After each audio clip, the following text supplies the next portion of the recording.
नमस्कार। चलिए मौर्यांश की कहानी को आगे बढ़ाते हैं इसके दूसरे अध्याय पहली लड़ाई के साथ। आज हम देखेंगे कि कैसे एक जान बचाने की कोशिश मौत से एक सीधी टक्कर में बदल जाती है। आइए शुरू करते हैं। कहानी की शुरुआत ही एक अजीब सी कश्मकश से होती है। एक तरफ एक मासूम जान बचाने की जिम्मेदारी है तो दूसरी तरफ दो जानें लेने का दावा, और इन दोनों के बीच एक झूठ है। और जब ये झूठ सामने आता है तो सब कुछ बदल जाता है। बच्चे को बचाने का सुकून कह सकते हैं बस एक पल का था। हमारा हीरो उस महिला से दूर तो आ गया, लेकिन उसका मन अब भी वहीं फंसा हुआ है। एक जान तो बच गई, पर दिमाग में सवालों का एक गहरा तूफान उठ खड़ा हुआ है। और सारे सवालों के बीच एक सवाल है जो दिमाग को सुन्न कर देता है। आखिर उस महिला को क्यों मारा गया? कौन थे वो लोग? क्या दुश्मनी थी उनकी? ये एक ऐसा सवाल था जो उसे अंदर ही अंदर खाए जा रहा था। जैसे जैसे उसके कदम डॉक्टर के घर की तरफ बढ़ रहे थे, वैसे वैसे ये सवाल और गहरे होते जा रहे थे। उस महिला ने डॉक्टर के पास ही जाने को क्यों कहा? बच्चे को असल में हुआ क्या है? और वो हमलावर कौन थे वो? ये सारे सवाल उसका पीछा ही नहीं छोड़ रहे थे।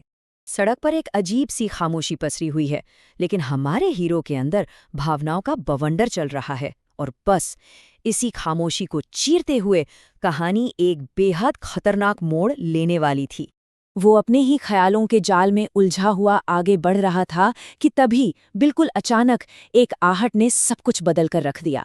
एक ऐसा सामना हुआ जिसकी उसने कल्पना तक नहीं की थी। वही दो चेहरे, वही दो गुंडे, ठीक उसके सामने। एक पल के लिए तो जैसे दिल ही बैठ गया, दिमाग ने काम करना बंद कर दिया और बस शरीर ने जो कहा वो किया। पास की झाड़ियों में छिप जाओ, सांस रोके। वो बस उम्मीद कर रहा था कि किसी ने उसे नहीं देखा। और फिर झाड़ियों में छिपे छिपे कानों में एक ऐसी बात पड़ती है जो सब कुछ बदल देती है।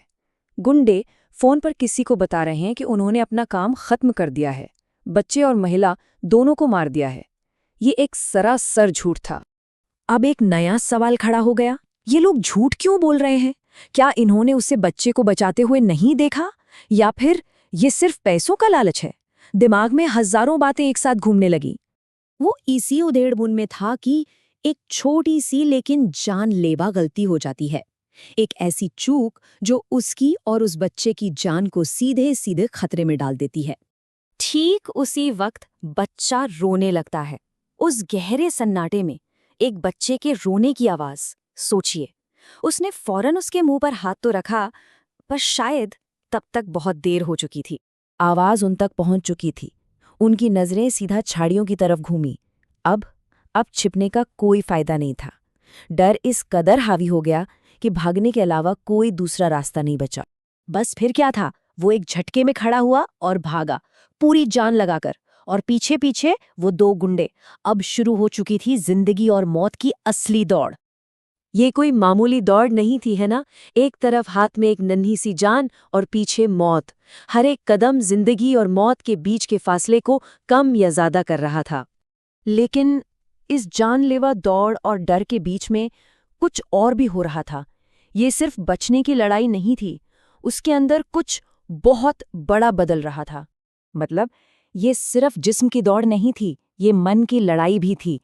एक तरफ मौत का डर था जो उसे रोक रहा था, तो दूसरी तरफ उस बच्चे को बचाने का एक इरादा जो हर कदम के साथ और मजबूत होता जा रहा था। और बस उसी पल, उस दौड़ के बीचों बीच उसे अपनी जिंदगी का नया मकसद मिल गया। अब ये सिर्फ अपनी जान बचाने की बात नहीं थी, ये एक जिम्मेदारी थी, एक मिशन था। इस बच्चे की रक्षा करना, चाहे जो हो जाए। कहानी यहाँ एक बहुत ही अहम मोड़ पर आके रुक जाती है, लेकिन अपने पीछे छोड़ जाती है कई सारे अनसुलझे सवाल जो हमें अगले अध्याय की तरफ खींचते हैं। सवाल ये कि आखिर ये गुंडे थे कौन, किसके लिए काम कर रहे थे? क्या शुभ हमारा हीरो बच्चे को बचा पाएगा? और ये जो हिम्मत, ये जो ताकत उसके अंदर आई है, ये कहाँ से आई? क्या वो इन सभी राजों से पर्दा उठा पाएगा? इन सारे सवालों के जवाब छिपे हैं अगले अध्याय में, जिसका नाम है माँ की ममता। कहानी अभी बाकी है। इस सफर में हमारे साथ बने रहने के लिए शुक्रिया। मिलते हैं बहुत जल्द अगले अध्याय की कहानी के साथ।